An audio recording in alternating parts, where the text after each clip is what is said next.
నమస్తే, నా పేరు హేమ. ముందుగా వార్తల ముఖ్యాంశాలు.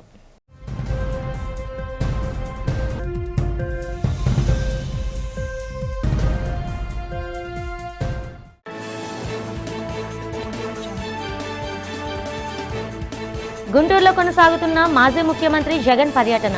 మాజీ మంత్రి అంబటి రాంబాబు కుటుంబ సభ్యులను పరామర్శించి ధైర్యం చెప్పిన జగన్.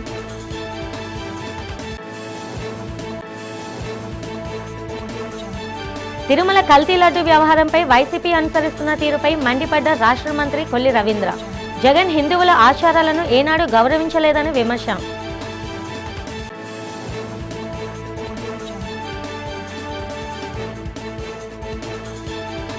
నగరంలో వివిధ ప్రాంతాల్లో పలు ఘనంగా జరుగుతున్న ఎమ్మెల్యే వంశీకృష్ణ శ్రీనివాస్ ముందస్తు జన్మదిన వేడుకల్లో పాల్గొని కేక్ కట్ చేసిన వంశీ.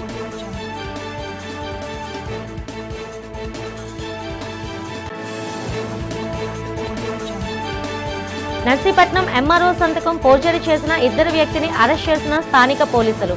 ఎంఆర్ఓ ఫిర్యాదుతో దర్యాప్తు చేపట్టి నిందితులను అరెస్ట్ చేశామన్న టౌన్ సీఐ గపూర్. వైఎస్ఆర్సీపీ అధినేత మాజీ ముఖ్యమంత్రి వైఎస్ జగన్మోహన్ రెడ్డి బుధవారం గుంటూరులో పర్యటించారు. ఇటీవల టీడీపీ శ్రేణుల దాడికి గురైన మాజీ మంత్రి అంబటి రాంబాబు కుటుంబాన్ని ఆయన పరామర్శించారు. ఉదయం 10 గంటలకు తాడేపల్లి నివాసం నుంచి బయలుదేరి మంగళగిరి, కాకాని, చుట్టుగుంట మీదుగా గుజ్జనగుండ్ల, సిద్ధార్థనగర్లోని అంబటి నివాసానికి చేరుకున్నారు. ఈ సందర్భంగా బాధితులకు ధైర్యం చెప్పారు. పార్టీ అండగా ఉంటుందని భరోసా ఇచ్చారు. రాష్ట్రంలో వైఎస్ఆర్సీపీ నేతలు, కార్యకర్తలపై జరుగుతున్న దాడులను ఆయన తీవ్రంగా ఖండించారు. జగన్ రాకతో గుంటూరు నగరంలో భారీగా కేడర్ తరలివచ్చారు. పరామర్శ అనంతరం ఆయన తిరిగి తాడేపల్లి నివాసానికి చేరుకున్నారు. ఈ పర్యటనలో పార్టీ ముఖ్య నేతలు, కార్యకర్తలు పెద్ద సంఖ్యలో పాల్గొన్నారు. కారులో ఉన్న రాంబాబన్నను కారు అడ్డగిచ్చి కారును బాదుతూ పోలీసుల సమక్షంలోనే అనకూడని మాటలంటూ బూతులు తిడుతూ తన కారు మీద దాడి చేస్తే రాంబాబన్న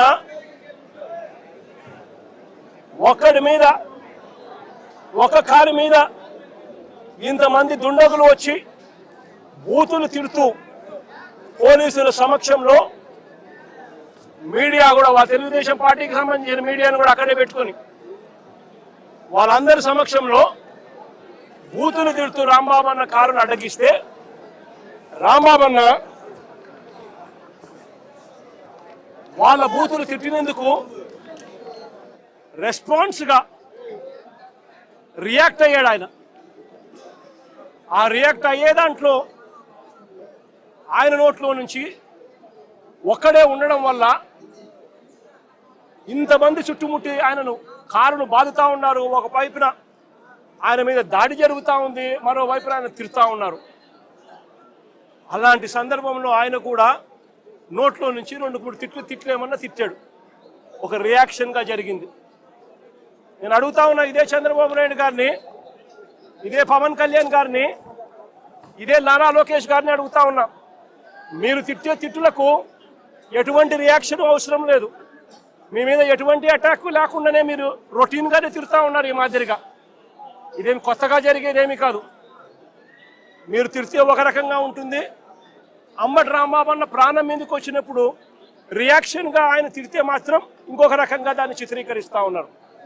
అయినప్పటికీ కూడా రాంబాబన్న ఇంటికి వచ్చి 10:30కు అది జరిగితే, 10:30, 11:30 గంట, 10:30 ప్రాంతంలో అది జరిగితే ఆయన ఇంటికి వచ్చి 12 గంటలకు, 1 గంటకు ఆ ప్రాంతంలో ఇంట్లో తాను ప్రెస్ మీట్ కూడా పెట్టి జరిగిన విషయమంతా కూడా వివరించి, ఆయన పెద్ద మనిషి కాబట్టి, సంస్కారం ఉన్న వ్యక్తి కాబట్టి ఆయన నేను తిట్టకుండా ఉండాల్సింది అని కూడా చింతిస్తూ చెప్పాడు. అంటే తన మీద దాడి జరుగుతూ ఉన్నా, తనను ఒకవైపున తిరుగుతూ ఉన్నా, అప్పుడు భావోద్వేగంలో ఆయన 2 తిట్లు తిట్టినందుకు ఇంటికి వచ్చి బాధపడి ప్రెస్ మీట్ పెట్టి మీడియా సమక్షంలో ఆయన దీనికి వివరణ ఇస్తూ, అయినా నేను తిట్టకుండా ఉండింటే బాగుండేది, నేను చింతిస్తున్నాను అని సంస్కారం కలిగిన వ్యక్తిగా అంబటి రాంబాబు అన్న వివరణ కూడా ఇచ్చాడు. అంతటి సంస్కారం ఉన్న వ్యక్తిని నిజంగా చేతనైతే పొగడాలి, నిజంగా చేతనైతే పొగడాలి. తిరుమల లడ్డూ కల్తీ వ్యవహారంలో గత ప్రభుత్వ పెద్దల పాత్రను సుప్రీంకోర్టు ఏర్పాటు చేసిన సిట్ తన నివేదికలో స్పష్టంగా పేర్కొందని జిల్లా ఇన్ఛార్జ్ మంత్రి కొల్లు రవీంద్ర వెల్లడించారు. అనకాపల్లి టీడీపీ పార్లమెంటరీ కార్యాలయంలో జరిగిన మీడియా సమావేశంలో ఆయన మాట్లాడారు. అప్పటి పాలకవర్గం స్వార్థ ప్రయోజనాల కోసం నిబంధనలను తుంగంలో తొక్కి నెయ్యి కొనుగోలులో అక్రమాలకు పాల్పడిందన్నారు. నెయ్యిలో పామాయిల్, కొన్ని రసాయనాలతో పాటు జంతువుల కొవ్వు వాడినట్లు నివేదికలో తేలిందన్నారు. ఈ వ్యవహారంలో చెవిరెడ్డి, భాస్కర్ రెడ్డి, అడిషనల్ ఈవో ధర్మారెడ్డి, బాలాజీ, అనిల్ కుమార్ సింఘాలపై చర్యలు తీసుకోవాలని సిట్ సూచించారని చెప్పారు. ఇంత పాపం చేసిన వైసీపీ నాయకులకు పశ్చాత్తాపం లేకపోవడం దారుణమన్నారు. అన్యమతస్థులు సైతం తిరుమలలో డిక్లరేషన్ ఇస్తుంటే జగన్ మాత్రం హిందూ ఆచారాలను ఏనాడు గౌరవించలేదని విమర్శించారు. బీసీలపై దాడులు జరిగినప్పుడు నోరు మెదపని జగన్ ఇప్పుడు అంబటి విషయంలో మొసలి కన్నీరు కారుస్తున్నారని మంత్రి మండిపడ్డారు. తిరుమల తిరుపతి దేవస్థానం ప్రసాదం లడ్డూలో కల్తీ జరిగింది నిజం అని చెప్పి ఇవాళ ఏదైతే సుప్రీంకోర్టు ఏర్పాటు చేసినటువంటి స్పెషల్ ఇన్వెస్టిగేషన్ టీం వాళ్ళు ఇచ్చినటువంటి నివేదికలో స్పష్టంగా ఎక్కడెక్కడ తప్పిదాలు జరిగినాయి అనేది క్లియర్గా వాళ్ళు ఇవ్వడం జరిగింది. ఇవాళ ఏదైతే 2019-24 మధ్యలో దగ్గర 60 లక్షల కిలోల నేతిని బోలేబాబా సంస్థ అలాగే వైష్ణవి అనే ఈ 2 సంస్థలు వాళ్ళు తెచ్చినటువంటి నేతిలో కల్తీ ఉందని చెప్పి క్లియర్ గా స్పష్టంగా తెలియజేయడం జరిగింది. దీనికి కొన్ని దర్యాప్తు బృందం ఇచ్చినటువంటి నివేదికలో నేతిని కొనుగోలు చేయడానికి ఆనాడు ఉన్నటువంటి పాలకవర్గం కొన్ని నిబంధనలు సడలించారు. ఆ నిబంధనలు కేవలం స్వార్థ ప్రయోజనాల కోసం మాత్రమే సడలించారనేది వాళ్ళ స్పష్టంగా మనకు అర్థమవుతుంది. ఏదైతే ప్రతి 3 సంవత్సరాల వాళ్ళకి ఎక్స్పీరియన్స్ ఉండాలా, దాన్ని సంవత్సరానికి తగ్గించారు. 4 లక్షల లీటర్ల పాలు వాళ్ళ దగ్గర కొనుగోలు ఉండాలి, దాన్ని పూర్తిగా ఎత్తేసారు.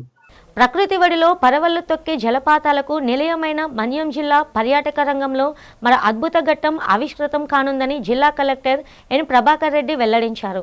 మహలొద్ద జలపాతం ప్రారంభోత్సవంపై బుధవారం ఆయన ఛాంబర్లో పాత్రికేయుల సమావేశాన్ని నిర్వహించారు. ఈ సందర్భంగా ఆయన మాట్లాడుతూ జిల్లాలోనే అత్యంత ఎత్తైన ఆకర్షణీయమైన జలపాతాల్లో ఒకటిగా పేరుగాంచిన మహలొద్ద జలపాతాన్ని రాష్ట్ర మహిళా శిశు సంక్షేమ గిరిజన సంక్షేమ శాఖ మంత్రిపార్యలు శ్రీమతి గుమ్మడి సంధ్యారాణి గురువారం అధికారంగా ప్రారంభించినట్లు పేర్కొన్నారు. ఆకర్షణీయమైన జలపాతాల్లో ఒకటిగా పేరుగాంచిన మహలొద్ద జలపాతాన్ని రాష్ట్ర మహిళా శిశు సంక్షేమ గిరిజన సంక్షేమ శాఖ మంత్రివర్యులు శ్రీమతి గుమ్మడి సంధ్యారాణి గురువారం అధికారంగా ప్రారంభించినట్లు పేర్కొన్నారు. మన్యం జిల్లాలో మరొక అద్భుతమైన జలపాతాన్ని రేపు జిల్లా మంత్రివర్యుల చేతుల మీదుగా ఆవిష్కరించుకోబోతున్నాం. మహాలొద్ద అనేటువంటి ఒక అద్భుతమైనటువంటి జలపాతాన్ని రేపు మనం ప్రారంభించుకోనున్నాం. జిల్లాలో ఉన్నటువంటి అనేక జలపాతాలకు తలమానికంగా ఉండేటువంటి జలపాతం ఈ మహాలొద్ద జలపాతం. ఇది ట్రెక్కింగ్ చేయాలనుకునేటువంటి సాహసికులకి, అదేవిధంగా ప్రకృతి అందాలను ఇష్టపడేటువంటి ప్రజలకి, యాత్రికులకి, అడ్వెంచర్ ఇష్టపడేటువంటి వాళ్ళకందరికీ కూడా ఇది ఒక స్వర్గధామం లాంటిది. అద్భుతమైనటువంటి ఈ మహాలొద్ద జలపాతం చాలా ఎత్తైనటువంటి జలపాతం. ఇది ప్రకృతి ప్రేమికుల్ని ఖచ్చితంగా ఆకట్టుకుంటుంది.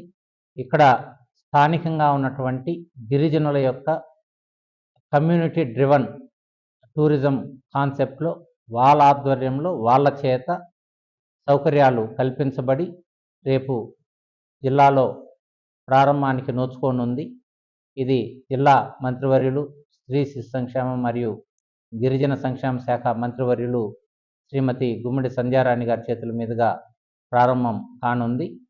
ఇక్కడ స్థానికంగా ఉన్న గిరిజనులకు ఉపాధి కల్పించడంతో పాటుగా ఇక్కడ ఒక అద్భుతమైనటువంటి గెస్ట్ హౌస్ కూడా ఒకటి కట్టడానికి ప్రణాళికలు సిద్ధం చేయడం జరిగింది. 34వ వార్డు జనసేన పార్టీ అధ్యక్షులు నీలం రాజు ఆధ్వర్యంలో జనసేన ఆవిర్భావ దినోత్సవ వేడుకలు ఘనంగా జరిగాయి. ఈ సందర్భంగా నీలం రాజు పలు సేవా కార్యక్రమాలు నిర్వహించారు. పేదలకు తోపుడు బండ్లు, బియ్యం పంపిణీ చేశారు. చర్చికు కుర్చీలను అందజేశారు. పార్టీ ఆవిర్భావ దినోత్సవ సందర్భంగా జనసేన నగర అధ్యక్షులు MLA Vamsikrishna Srinivas cake cut చేశారు. ఈ సందర్భంగా ఆయన మాట్లాడుతూ ప్రజల కోసమే తమ పార్టీ పనిచేస్తుందన్నారు. తమ పార్టీ అధినేత పవన్ కళ్యాణ్ నిరంతరం రాష్ట్ర అభివృద్ధికి, ప్రజా సంక్షేమం గురించి పనిచేస్తున్నారని తెలిపారు. 34వ వార్డు జనసేన అధ్యక్షులు నీలంరాజు మాట్లాడుతూ ప్రజాసేవ చేసేందుకే పవన్ కళ్యాణ్ రాష్ట్ర అభివృద్ధిలో క్రియాశీలక పాత్ర పోషిస్తున్నారని చెప్పారు. సొంత నిధులతోనే అనేక సేవా కార్యక్రమాలు నిర్వహిస్తున్నట్లు రాజు తెలిపారు. ఈ కార్యక్రమంలో జనసేన సీనియర్ నాయకులు, ఆ పార్టీ అనుబంధ సంఘాల నేతలు, స్థానిక ప్రజలు పాల్గొన్నారు. నీలంరాజు దంపతులకు ముందుగా నా హృదయపూర్వక కార్యక్రమం ఏర్పాటు చేసినందుకు, వేదిక మీద ఉన్న 3 పార్టీ నాయకులు అందరికీ కూడా పేరు పేరున మనస్ఫూర్తిగా ధన్యవాదాలు. మా మీడియా సోదరులకు, మా మహిళా సోదరులకు మనస్ఫూర్తిగా ధన్యవాదాలు తెలియజేసుకుంటూ, భవిష్యత్తులో ఇంకా ఇక్కడ నాయకులందరూ కూడా జనగణ అభివృద్ధి జరిగే విధంగా దేవుని యొక్క ఆశీస్సులు ఉండాలని కోరుకుంటున్నా. సో రేపు పొద్దున్నే మీరు అందరూ కూడా మన ఇంటి దగ్గరే ఇలాంటి సేవా కార్యక్రమాలు ఉంటాయి. ప్రతి ఒక్కరు కూడా బూత్ ప్రెసిడెంట్ కూడా మీరు తెలియపరచండి. సో ప్రతి సంవత్సరం నేను బర్త్డే సందర్భంగా అన్ని వార్డుల్లో కూడా ఏదో ఒక రూపంలో సేవా కార్యక్రమాలు పెడతా ఉంటాం. సో ఈరోజు ఇక్కడ 2 కార్యక్రమాలు ఈ వార్డులో చేసిన మా సోదరులకి పేరు పేరున మనస్ఫూర్తిగా ధన్యవాదాలు తెలియజేసుకుంటూ, మీ అందరికీ మీ ప్రేమానుభవాలకి మనస్ఫూర్తిగా ధన్యవాదాలు. Thank you. అందరికీ నమస్కారం అండి. నేను 34వ వార్డు అధ్యక్షులు 34వ వార్డు ప్రెసిడెంట్ నీలంరాజు అండి. ఈరోజు గౌరవనీయ వంశీకృష్ణ ఎమ్మెల్యే గారి పుట్టినరోజు కానుకలుగా నేను ఒక 8 కుటుంబాలకి 6 బడ్డీలు, 2 తోపుడు బళ్ళు, అలాగే ఒక చర్చికి 10 కుర్చీలు, అలాగే 4 కుటుంబాలకి 2 బియ్యం బస్తాలు, అంటే టోటల్ 8 బియ్యం బస్తాలు, అలాగే కార్యక్రమానికి అలాగే ఒక 200 మందికి మా కార్యకర్తలకి వచ్చే వాళ్ళందరికీ కూడా భోజనాలు కూడా ఏర్పాటు జరిగింది మా వంశీకృష్ణకి పుట్టినరోజు కానుకలుగా.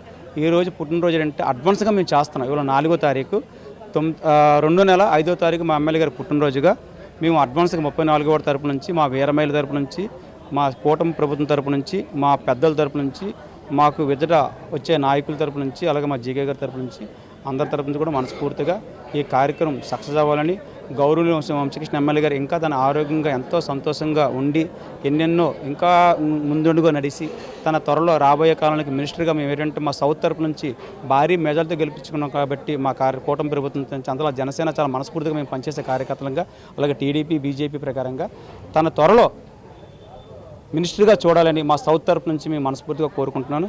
జై జనసేన, జై Vamsikrishna. Happy birthday Vamsikrishna MLA గారికి. ఉడా విద్యార్థులు కేవలం పుస్తక జ్ఞానానికి పరిమితం కాకుండా విలువలతో కూడిన విద్యను అభ్యసించినప్పుడే ఉన్నత శిఖరాలను అధిరోహిస్తారని ఇస్కాన్ న్యూఢిల్లీ ద్వారకా శాఖ వైస్ ప్రెసిడెంట్ అమోఘు లీలాప్రభు పేర్కొన్నారు. సిరిపురంలోని ఉడా చిల్డ్రన్ ఎరీనాలో అంతర్జాతీయ శ్రీకృష్ణ చైతన్య సంస్థ అనుబంధ విద్యా సంస్థ డివైన్ టచ్ పాఠశాల 15వ వార్షికోత్సవం ఘనంగా జరిగింది. ఈ వేడుకలను అమోఘు లీలాప్రభుతో పాటు ఇస్కాన్ విశాఖ నగర శాఖ అధ్యక్షులు సాంబదాస్ ప్రభుజీ, పాఠశాల ప్రిన్సిపల్ నేహాదాస్ జ్యోతి ప్రజలను చేసి ప్రారంభించారు. ఈ సందర్భంగా వారు మాట్లాడుతూ విద్యార్థి దశ ఎంతో విలువైనదని, ఈ సమయంలోనే క్రమశిక్షణ సంస్కారాలను అలవర్చుకోవాలని సూచించారు. ఈ కార్యక్రమంలో ప్రముఖ ఆధ్యాత్మికవేత్త ఎంవి రాజశేఖర్, పాఠశాల ఉపాధ్యాయులు, విద్యార్థులు, వారి తల్లిదండ్రులు మరియు పలువురు ప్రముఖులు పాల్గొన్నారు. Hare Krishna, I am Amogh Leela Das. I am from Delhi Dwarka Temple and I have been invited by Sama Prabhuji and Nitai Sivni Mataji here for this very special festival which is known as Anandam. And the thing which we are trying to highlight here is that in education we should have values. Currently now we are focusing so much on Skill India. But we see that there are people who are having skills but yet they are depressed. One very good example is Arjun, very very skillful, yet on the battlefield he was confused. And similar condition is there in modern times as well. We see that children are becoming skillful but since they are lacking values. ఆనందమైన రోజు ఈరోజు మేము 15వ వార్షికోత్సవము మన divine touch స్కూల్ది celebrate చేస్తున్నాము. ఎంత ఆనందమైన రోజు ఇది. 15 సంవత్సరాల కిందట ఒక చిన్న కళతో మొదలుపెట్టాము. ఏదో ఒక చిన్నపిల్లల స్కూల్ పెడదామని, కొంతమందితోని మంచి విలువ కూడిన ఎడ్యుకేషన్ ఇద్దామని. కానీ ఎప్పుడూ అనుకోలేదు ఇది ఇంత విశాలంగా తయారై ఈరోజు 350 పిల్లలకి ఎంత చక్కగా చదువుతో పాటు విలువల్ని కూడా మేము ఇవ్వగలుగుతున్నామని మేము ఎంత ఆనందిస్తున్నాము. అండ్ పేరెంట్స్ కూడా మమ్మల్ని చాలా సపోర్ట్ చేస్తున్నాము. ఇలానే ఇంకెన్నెన్నో వార్షికోత్సవాలు మేము సెలబ్రేట్ చేసుకోవాలి, ఇలానే మేము పోరాటం కొనసాగాలని. ఇందాక ప్రభుజీ చెప్పినట్లు మన ఒక సొసైటీలో ఇప్పుడు విలువలు ఎంతో అవసరం ఉంది.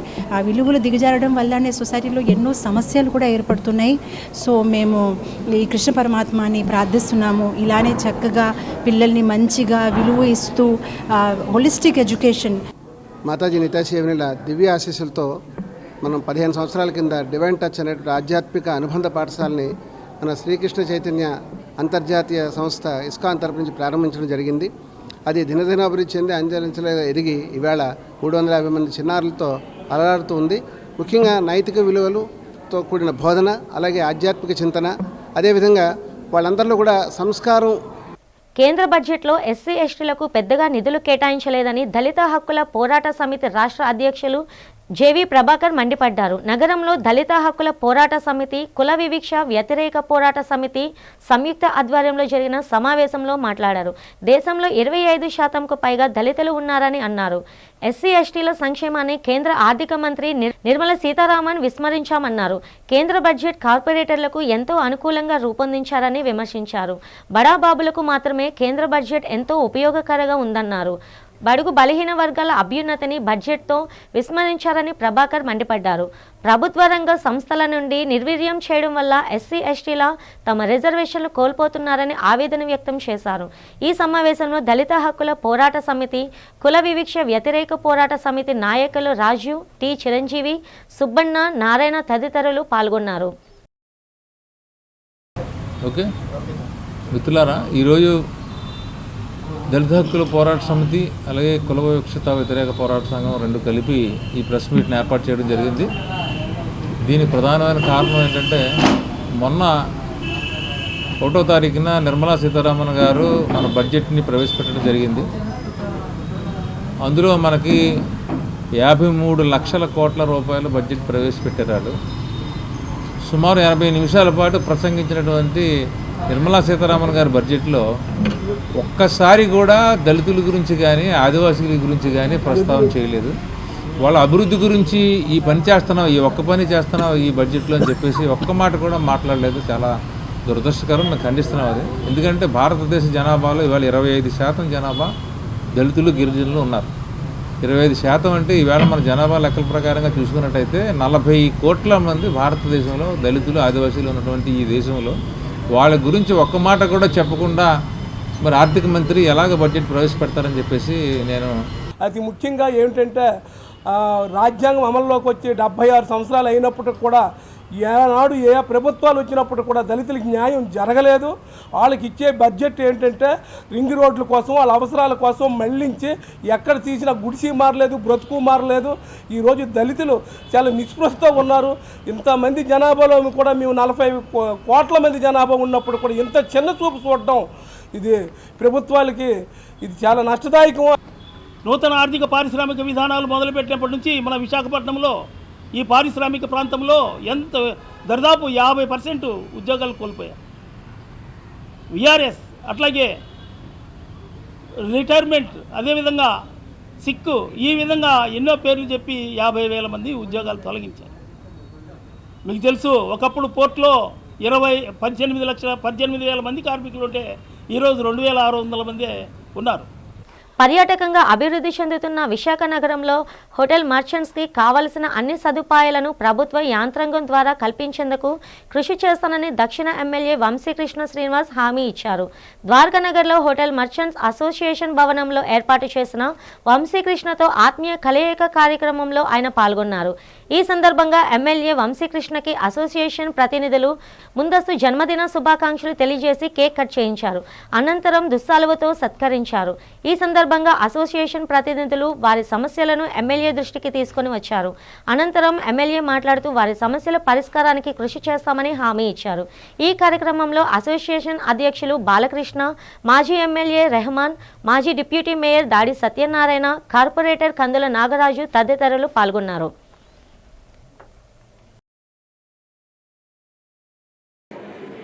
వారు డైరెక్ట్గా ప్రశ్న తీసుకుని వచ్చేసి మేము తప్పు చేసామా లేదా అని తెలియకముందే ఆల్రెడీ పలానా హోటల్లో తప్పు జరిగిపోయినట్టుగా చూపిస్తున్నారండి.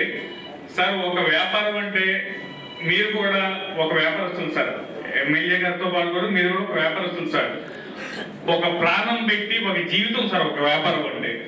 మనం ఎన్నో సంవత్సరాల నుంచి మనం ఒక రెప్యుటేషన్ ని, మనం ఒక సంస్థని రూపాయి పోగేసుకొని ఒక జీవితాన్ని పనంగా పెడతాం సార్. వారు వచ్చేసి వీడియో తీసేసి పలానా హోటల్లో అసలు దామ్ ధూమ్ జరిగిపోయింది, అది తింటే ఇంకా తిన్న గంటలోనే హోటల్ నుంచి బయటకు వచ్చేలోపు చచ్చిపోతారని చూపించేస్తున్నారు సార్. 5 లక్షల వరకు ప్యాసింజర్స్ జర్నీ చేసే విధంగా ఇప్పుడు 100 వరకు కెపాసిటీ ఉంటే ట్రైన్స్ 250 ట్రైన్స్ వరకు జర్నీ చేసే విధంగా, ఆ విధంగా దాని ఒక అత్యాధునిక టెక్నాలజీతో తయారు చేస్తా ఉన్నారు. సో అద్భుతంగా ఈ ప్రాంతం అంతా కూడా అభివృద్ధి జరుగుతుంది. 2, మనకి టూరిజం హోటల్స్ పెరగాలంటే ఎంప్లాయ్మెంట్ పెరగాలి. ఈ రాష్ట్రంలో 20 లక్షల ఎంప్లాయ్మెంట్ ఇవ్వబోతా ఉన్న విషయం కూడా మీరు గుర్తుపెట్టుకుని, ముఖ్యంగా విశాఖపట్నంలోనే 5 లక్షల సాఫ్ట్వేర్ ఎంప్లాయీస్ వస్తారు. ఇందులో ఎటువంటి డౌటే లేదు. నిత్యం అదే పని మీద ఉన్నారు. ఎవరు ఊహించిన విధంగా కూడా విశాఖపట్నం అభివృద్ధి జరగబోతున్న విషయం. బస్సుల కొరతతో విద్యార్థులు తీవ్ర ఇబ్బందులు ఎదుర్కొంటున్నారని భారత విద్యార్థి ఫెడరేషన్ విశాఖ జిల్లా కమిటీ అధ్యక్షులు అజయ్ తెలిపారు. ఎస్ఎస్ఏ ఆధ్వర్యంలో ద్వారకా బస్ కాంప్లెక్స్ వద్ద విద్యార్థులు ధర్నా నిర్వహించారు. ఈ సందర్భంగా ఎస్ఎస్ఏ జిల్లా అధ్యక్షులు అజయ్ మాట్లాడుతూ కాలేజీలకు వెళ్లే విద్యార్థులు తీవ్రమైన బస్సుల కొరత కారణంగా అనేక ఇబ్బందులు ఎదుర్కొంటున్నారని తెలిపారు. రాష్ట్ర ప్రభుత్వం స్త్రీ శక్తి పేరుతో మహిళలకు ఉచిత బస్సులు ఇవ్వడం వల్ల కాలేజీకి వెళ్లి వచ్చే మహిళల్లో విద్యార్థులు పడుతున్న అవస్థలు వర్ణానితమన్నారు. ఉచిత బస్సు సదుపాయం కల్పించడం వలన మహిళా ప్రయాణికులతో బస్సులలో కిక్కిరిసిపోవడంతో విద్యార్థులు ఎక్కేందుకు ఖాళీ ఉండటం లేదన్నారు. దీంతో గంటల తరబడి బస్సుల కోసం విద్యార్థులు నిరీక్షించాల్సిన దయనీయ దుస్థితి నెలకొందని వాపోయారు. నర్సీపట్నం మండలం తహసీల్దార్ లోకవరపు రామారావు సంతకం ఫోర్జరీ చేసిన కేసులో 2 నిందితులను అరెస్ట్ చేసినట్లు టౌన్ సిఐ షేక్ గఫూర్ తెలిపారు. ఈ సందర్భంగా పోలీస్ స్టేషన్లో ఏర్పాటు చేసిన మీడియా సమావేశంలో కేసు వివరాలు వెల్లడించారు. తన సంతకం ఫోర్జరీ జరిగినట్లు గత నెల 30వ తారీఖున తహసీల్దార్ రామారావు పోలీసులకు ఫిర్యాదు చేశామన్నారు. దర్యాప్తు అనంతరం పెద్దబొడ్డుపల్లికి చెందిన వాసిరెడ్డి హరిబాబు, గండి సత్యబాబు అనే 2 వ్యక్తులను అరెస్ట్ చేసినట్లు తెలిపారు. ఎలమంచిలికోటలో హాజరుపరిచి రిమాండ్కు తరలించామన్నారు. కేసు దర్యాప్తు జరుగుతుందని, ఇంకా ఎవరైనా ఇందులో భాగస్వాములు ఉంటే వారిపై కేసులు నమోదు చేస్తామని పేర్కొన్నారు. మరిన్ని వివరాలు త్వరలో వెల్లడిస్తామన్నారు. విద్యార్థులకు స్టూడెంట్స్ బస్సులు ఏర్పాటు చేయాలని చెప్పేసి, విశాఖ నగర జనాభా తగ్గట్టు బస్సుల సంఖ్య పెంచాలని చెప్పేసి ఇక్కడ నిరసన కార్యక్రమం తెలియజేయడం జరిగింది. ఈరోజు ఈ రాష్ట్రంలో స్త్రీలు ఎవరూ కూడా ఉచిత బస్సులు అడగలే, కానీ ఉచిత బస్సుల పథకం అనేది కల్పించింది. కానీ ఈ యొక్క ప్రజలకు తగ్గట్టు అనేది బస్సుల మీద సౌకర్యం ఎక్కడ కూడా కల్పించలే. ఈరోజు ఎవరు అడిగారని చెప్పేసి రాష్ట్ర ప్రభుత్వం అనేది ఉచిత బస్సు పథకాలను అమలు చేసిందని చెప్పేసి అడుగుతూ ఉన్నాం. సరే, మీరు ఉచిత బస్సు సౌకర్యాలు కల్పించారు, కానీ ఈ యొక్క జనాభా తగ్గట్టు బస్సుల సౌకర్యం కల్పించడంలో ఈ యొక్క రాష్ట్ర ప్రభుత్వం అనేది విఫలమైంది. కాబట్టి ఈరోజు చాలా మంది విద్యార్థులు, వేల మంది విద్యార్థులు ఈరోజు విశాఖ నగరం చదువుకుంటున్నారు. వారి యొక్క ఇళ్ల నుంచి కాలేజీకి వెళ్ళడానికి కూడా చాలా మంది రవాణా లేక చాలా ఇబ్బందులు పాలవుతున్నారు. నర్సీపట్నం మండలం తహసీల్దార్ లోకవరపు రామారావు సంతకం ఫోర్జరీ చేసిన కేసులో 2 నిందితులను అరెస్ట్ చేసినట్లు టౌన్ సిఐ షేక్ గఫూర్ తెలిపారు. ఈ సందర్భంగా పోలీస్ స్టేషన్లో ఏర్పాటు చేసిన మీడియా సమావేశంలో కేసు వివరాలు వెల్లడించారు. తన సంతకం ఫోర్జరీ జరిగినట్లు గత నెల 30వ తారీఖున తహసీల్దార్ రామారావు పోలీసులకు ఫిర్యాదు చేశామన్నారు. దర్యాప్తు అనంతరం పెద్దబొడ్డుపల్లికి చెందిన వాసిరెడ్డి హరిబాబు, గండి సత్యబాబు అనే 2 వ్యక్తులను అరెస్ట్ చేసినట్లు తెలిపారు. ఎలమంచిలికోటలో హాజరుపరిచి రిమాండ్కు తరలించామన్నారు. కేసు దర్యాప్తు జరుగుతుందని, ఇంకా ఎవరైనా ఇందులో భాగస్వాములు ఉంటే వారిపై కేసులు నమోదు చేస్తామని పేర్కొన్నారు. మరిన్ని వివరాలు త్వరలో వెల్లడిస్తామన్నారు. తన సంతకాన్ని ఫోర్జరీ చేసి రిజిస్ట్రేషన్కి ప్రయత్నం చేసినట్లు దాని మీద చర్య తీసుకోమని మాకు ఒక రిపోర్ట్ ఇవ్వడం జరిగింది. ఆ రిపోర్ట్ని కేసు నమోదు చేసి దర్యాప్తులో భాగంగా కొంతమంది సాక్షులను కూడా విచారణ చేపట్టడం జరిగింది. ఆ విచారణ ప్రక్రియలో దర్యాప్తులో మాకు ప్రాథమికంగా ఒక 2 వ్యక్తులు, గండి సత్యబాబు అలాగే వాసిరెడ్డి హరిబాబు అనే 2 వ్యక్తులు ఈ ఫోర్జరీ కేసు దీంట్లో ఇన్వాల్వ్ అయినట్లు మాకు నిర్ధారణ అవడంతో వారిని నిన్న మధ్యాహ్నం అరెస్ట్ చేసి యలమంచిలి కోర్టులో ప్రొడ్యూస్ చేయడం జరిగింది. మేజిస్ట్రేట్ గారు వాళ్ళకి 14 రోజులు రిమాండ్కి ఇవ్వడం జరిగింది. ప్రస్తుతం ఇంకా కేసు దర్యాప్తు సాగుతుందండి. ఇంకా ఇందులో ఎవరెవరు ఇన్వాల్వ్ అయి ఉన్నారనేది కూడా ఇంకా వెరిఫై చేస్తున్నాం. ఎవరెవరు ఉంటే వాళ్ళందరి మీద కూడా చట్టపరంగా చర్యలు తీసుకుంటాం. ఎంఆర్ఎఫ్ మోగ్రిఫ్ నేషనల్ సూపర్ క్రాస్ 2025 పోటీలకు విశాఖ నగరం వేదిక అయింది.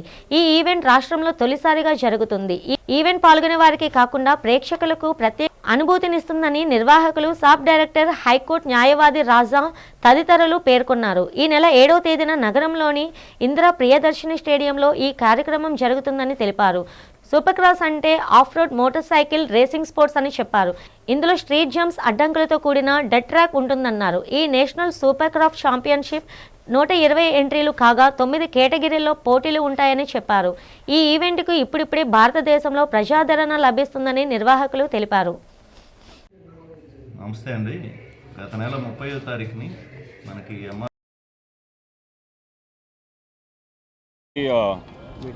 press meet for the Supercross Championship. This is the 6th round final round of the National Supercross Championship. This is the first time we are coming to Visakhapatnam, and I'm glad to say that this is the biggest track we've ever done in Supercross history. So this is almost a kilometer long with 14 jumps, with a tabletop, with whoop-de-doos. We're expecting about 100 odd riders to participate in this 9 category event. The event starts at about 5:30 on the 7th, and it's going to be a night race. We will have pyro, we will have firecrackers, we have stunt shows, and of course the close racing, since it's the last round of the championship. Now coming to Vizag, Raja sir has asked us to come and have an event over here, because this part of the country needs a lot of motorsporting activities, and it's thanks to him. ఈరోజు మేము మా sports authority of Andhra Pradesh వారి chairman గారు కానీ, మా ఎండి గారు, అలాగే sports minister గారి సహకారంతో for the first time in Visakhapatnam and Andhra Pradesh అండి. ఈవెన్ ఆంధ్రప్రదేశ్లోని RRR motor sports and God speed వారు ఇద్దరు కొలాబరేషన్తో ఈ మోటార్ బైక్ ఈవెంట్ చేస్తున్నాం అండి. ఫర్ ద ఫస్ట్ టైం మన స్టేట్లోనే ఫస్ట్ టైం ఇది జరుగుతుందండి. దీనికి ఆల్ ఓవర్ ఇండియా నుంచి 130 ప్లేయర్స్ వస్తున్నారండి. 130 players along with 3 international players కూడా, 3 కంట్రీస్ ఇంటర్నేషనల్ ప్లేయర్స్ వస్తున్నారు ఇక్కడ. దీనికి శ్యామ్ కొఠారి అండి, మిస్టర్ శ్యామ్ కొఠారి, ఇది గాడ్ స్పీడ్ తరపున వీళ్ళు మేము కలిపి చేస్తున్నాం. పాలకొండ పట్టణాన్ని స్వచ్ఛ పట్టణంగా తీర్చిదిద్దడమే లక్ష్యమని మన్యం జిల్లా కలెక్టర్ ఎన్ ప్రభాకర్ రెడ్డి స్పష్టం చేశారు. ఈ సందర్భంగా పట్టణంలో మున్సిపల్ అధికారులతో కలిసి ఆయన భారీ ఎత్తున మెగా క్లీన్ డ్రైవ్ నిర్వహించారు. గత 2 పర్యటనలో గమనించిన అపరిశుభ్రతపై కలెక్టర్ అసహనం వ్యక్తం చేస్తూ ఈ ప్రత్యేక డ్రైవ్ చేపట్టారు. ఈ సందర్భంగా వీధులు, కాలువల్లో పేరుకుపోయిన చెత్తను చూసి అధికారులపై ఆగ్రహం వ్యక్తం చేశారు. ముఖ్యంగా హోటల్లో, దుకాణాల యజమానులను కనీస పారిశుద్ధ్యం పాటించకపోవడంపై మండిపడ్డారు. కాలువల్లో పేరుకుపోయిన చెత్తను చూసి అధికారులపై ఆగ్రహం వ్యక్తం చేశారు. ముఖ్యంగా హోటళ్లు, దుకాణాల యజమానులు కనీస పారిశుద్ధ్యం పాటించకపోవడంపై మండిపడ్డారు. ఆహార పదార్థాలపై దుమ్ము చేరుతున్న, నిర్లక్ష్యంగా వ్యవహరిస్తున్న హోటల్ యజమానులకు గట్టి హెచ్చరికలు జారీ చేశారు. తక్షణమే పద్ధతి మార్చుకోకపోతే దుకాణాల లైసెన్సులను రద్దు చేయాలని మున్సిపల్ కమిషనర్ను ఆదేశించారు. అందరి సహకారంతో పాలకొండని పరిశుభ్రంగా తీర్చిదిద్దడం కోసం ఈరోజు ఒక గట్టి ప్రయత్నం జరగడం జరిగింది. అలాగే ఇక్కడ షాపుల వాళ్ళందరూ కూడా, హోటల్ వాళ్ళందరూ కూడా చాలా అపరిశుభ్రంగా మెయింటైన్ చేయడం అనేటువంటిది చాలా విచారకరమైనటువంటి విషయం. వాళ్ళు మంచి బొట్లు పెట్టుకొని స్నానం చేసుకొని వస్తున్నారు, వాళ్ళ షాప్ మాత్రం దుమ్ముతో నిండుంది. కనీసం వాళ్ళ వెహికల్స్ కూడా తుడుచుకోకుండా వస్తున్నారు. వాళ్ళ హోటల్లో ఉన్నటువంటి ఆహార పదార్థాలన్నీ కూడా బయట పెట్టి వాటి మీద దుమ్ము పడుతున్నా సరే ఆ స్పృహ లేకుండా ఉండడం అనేటువంటిది మాత్రం చాలా శోచనీయం.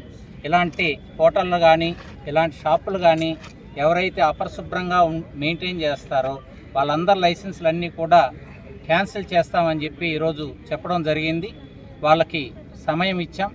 ఈలోపు మార్చుకోకపోతే మాత్రం ఎవరైతే ఇలాగ అపరిశుభ్రంగా ఇతరుల ఆరోగ్యానికి హాని కలిగిస్తూ ఉన్నారో, అలాగే పట్టణ శుభ్రతకు ఆటంకం కలిగిస్తున్నారు, అలాంటి షాపులను అయితే క్షమించేది లేదు, వాళ్ళకు లైసెన్సులు ఇచ్చేది లేదు.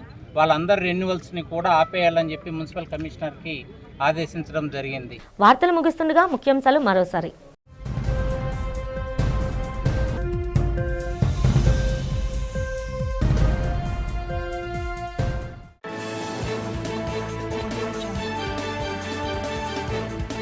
గుంటూరులో కొనసాగుతున్న మాజీ ముఖ్యమంత్రి జగన్ పర్యటన. మాజీ మంత్రి అంబటి రాంబాబు కుటుంబ సభ్యులను పరామర్శించి ధైర్యం చెప్పిన జగన్.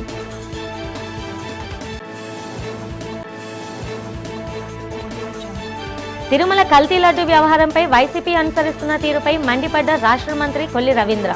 జగన్ హిందువుల ఆచారాలను ఏనాడు గౌరవించలేదని విమర్శ.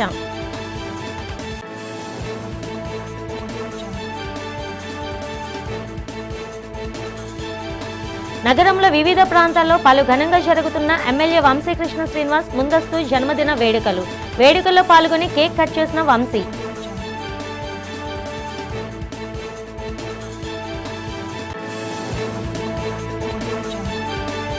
నర్సీపట్నం ఎంఆర్ఓ సంతకం ఫోర్జరీ చేసిన ఇద్దరు వ్యక్తిని అరెస్ట్ చేసిన స్థానిక పోలీసులు. ఎంఆర్ఓ ఫిర్యాదుతో దర్యాప్తు చేపట్టి నిందితులను అరెస్ట్ చేశామన్న టౌన్ సీఐ గపూర్. ఈనాటి వార్తలు ఇంతటితో సమాప్తం. నమస్తే.